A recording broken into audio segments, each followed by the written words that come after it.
ঐক্যমত কমিশনে প্রথম কথা বলেছি হচ্ছে যে গত ডিসেম্বরে যখন এই ঐক্যমত কমিশনের গঠনের প্রক্রিয়ার কথা বলা হয় মাননীয় প্রধান উপদেষ্টার পক্ষ থেকে, তখন এই কাজটা কিভাবে হবে তার একটা ফ্রেমওয়ার্ক তৈরি করার প্রয়োজন ছিল।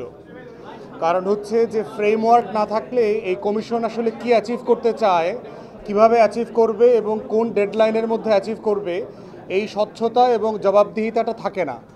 তো সেই জায়গাতে আমরা মাননীয় প্রধান উপদেষ্টাকে বলেছি এবং যিনি ডেপুটি ভাইস চেয়ারম্যান যিনি আছেন কমিশনের, তাকেও রিকোয়েস্ট করেছি যে আপনারা ঐক্যমত কমিশন আসলে কি অ্যাচিভ করতে চান সেটার একটা লিখিত ফ্রেমওয়ার্ক তৈরি করা দরকার। দ্বিতীয়ত বলেছি হচ্ছে মাননীয় যে আইন উপদেষ্টা আছেন ওনার দপ্তরে গত 10 মাসে কি কি সংস্কার করা হয়েছে সেটা উনি বলেছেন, একটা ফিরিস্তি দিয়েছেন।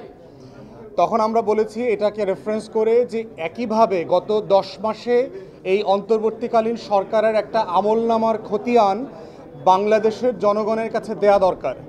এইটা অন্তর্বর্তীকালীন সরকারের পুরোটা মিলে একটা যেমন দেয়া দরকার, আইন উপদেষ্টার মতো ডিপার্টমেন্ট ধরে ধরে প্রত্যেক উপদেষ্টার আমলনামার কাজের একটা খতিয়ান দেওয়া দরকার যে তারা আসলে কী কী অ্যাচিভ করেছে, এবং তখন ওটা আমাদের জবাবদিহিতার জন্য, স্বচ্ছতার জন্য জরুরি হবে, তাদেরকে জবাবদিহিতা করবার জন্য।